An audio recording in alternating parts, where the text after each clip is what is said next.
ഇന്ത്യയിലെ പെൺസിംഹമായിരുന്ന ജയലളിത വലിയൊരു ഭരണാധികാരിയായിരുന്നു. ഇത്രയും ധാർഷ്ട്യവും അതുപോലെ രാജ്ഞിയെപ്പോലെ ഒരു രാജ്ഞിക്ക് പോലും ഇങ്ങനെ വാഴാൻ കഴിയില്ല. അത്ര വലിയ ഡെയറിംഗ് ആയിട്ട് ഭരിച്ചിരുന്ന അമ്മ ഹോട്ടൽ, അമ്മ സത്യാലയങ്ങൾ, അമ്മയുടെ പേരിൽ തന്നെ എന്തെല്ലാം സംവിധാനങ്ങൾ തമിഴ്നാട്ടിൽ. അമ്മയാണ് തമിഴ്നാടിൻ്റെ. അപ്പോൾ ഇന്ത്യൻ രാഷ്ട്രീയത്തിലെ അമ്മ ജയലളിത അതിദാരുണമായിട്ടാണ് കൊല ചെയ്യപ്പെട്ടതെന്ന് എൻ്റെ വാദമല്ല. ജുഡീഷ്യൽ കമ്മീഷൻ, ജസ്റ്റിസ് അറുമുഖം സ്വാമി അധ്യക്ഷനായിട്ടുള്ള ജുഡീഷ്യൽ കമ്മീഷൻ്റെ ഒരു അന്വേഷണമുണ്ട്. അത് ADMK ഗവൺമെൻറ് വച്ചുള്ള അന്വേഷണ റിപ്പോർട്ട് DMK ഗവൺമെൻറ്റിൻ്റെ കാലത്താണത് അസംബ്ലിയിൽ നിയമസഭയിൽ വയ്ക്കുന്നത്. അതിൽ വളരെ കൃത്യമായി ശശികല എന്ന ജയലളിതയുടെ തോഴിയെയും കൂടെ സഹവാസി ഉണ്ടായിരുന്ന ശശികലയെയും മന്നാർ കുടിയന്മാരെയും ഉൾപ്പെടെയുള്ള എല്ലാവരെയും ചേർത്തുകൊണ്ടുള്ള ഒരു അന്വേഷണമായിരുന്നു അത്. അതിൽ 3-4 പേരുടെ പേര് തന്നെ എടുത്ത് ജുഡീഷ്യൽ കമ്മീഷൻ പറഞ്ഞിട്ടുണ്ട്. പക്ഷേ അത് മുന്നോട്ട് പോയില്ല. 2016 ഡിസംബർ 5-ന് അപ്പോളോ ഹോസ്പിറ്റലിൽ വെച്ച് രാത്രി 11:30 മണിക്കാണ് മരണം സ്ഥിരീകരിക്കുന്നത്. എന്നാൽ അവർ ഉച്ചയ്ക്ക് തന്നെ മരിച്ചുവെന്നും അതിനുശേഷം സ്ഥിരീകരിക്കപ്പെടുന്നത് രാത്രിയാണ്. എന്തായാലും അവരുടെ മരണം വളരെ ദുരൂഹമാണ്. ശശികലയ്ക്ക് മുഖ്യമന്ത്രിയാകാനുള്ള വളരെ പെട്ടെന്നുള്ള തിടുക്കത്തിലാണ് ഇത് സംഭവിച്ചത് എന്നാണ് പറയപ്പെടുന്നത്.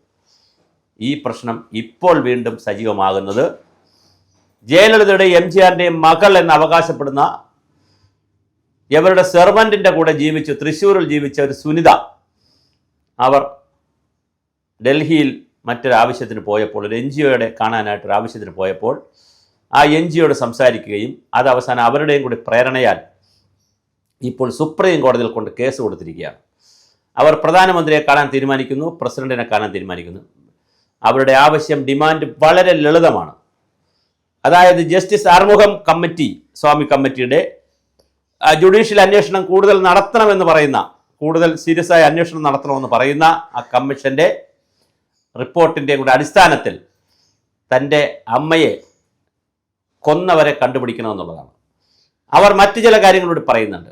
അവർക്ക് സുഖമില്ലാതായപ്പോൾ ഇവരവിടെ ചെന്നിരുന്നുവെന്നും അത് ഇവർ കണ്ടുവെന്നൊക്കെയാണ് അവർ പറയുന്നത്. അപ്പോൾ അതൊക്കെ എത്ര കണ്ട് ശരിയാണെന്ന് ഇനിയിപ്പോൾ നമ്മൾ തെളിയിക്കേണ്ടിയിരിക്കുന്നു. എന്തായാലും ജയലളിതയെ പോലൊരാളിനെ അങ്ങനെ എളുപ്പത്തിൽ കൊല്ലുകയെന്നും അങ്ങനെ എളുപ്പമല്ല. പക്ഷേ മറ്റൊരു പ്രധാന പ്രശ്നം, ജയലളിതയുടെ നിഴലായി, റൈറ്റ് ഹാൻഡായി, എല്ലാമായി കൂടെ ഉണ്ടായിരുന്ന ആളാണ് ശശികല. അപ്പോൾ ശശികല അറിയാതെ ഒരു കാര്യം നടക്കാൻ സാധ്യമല്ല.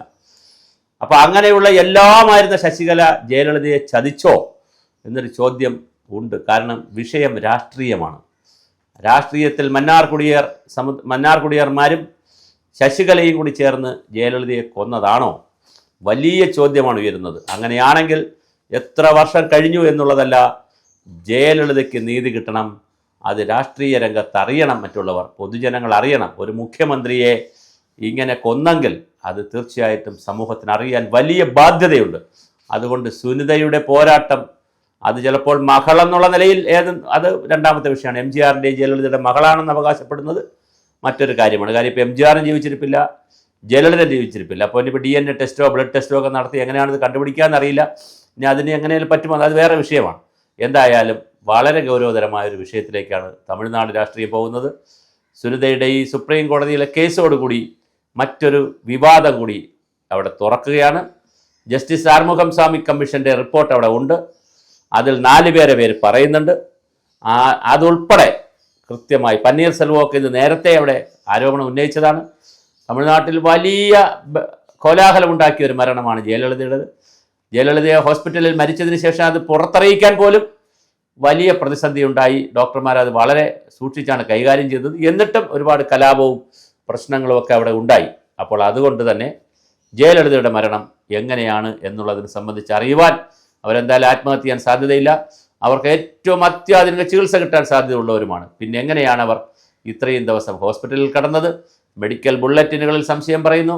അങ്ങനെ ഒരുപാട് സംശയങ്ങളാണ് ഇപ്പോൾ പുറത്തു വന്നുകൊണ്ടിരിക്കുന്നത്. ആ സംശയങ്ങൾക്കെല്ലാം ഒരു മറുപടി കിട്ടാൻ സുനിതയുടെ കേസ് സഹായമാകുമോ എന്നാണ് രാഷ്ട്രീയ ലോകം കാത്തിരിക്കുന്നത്.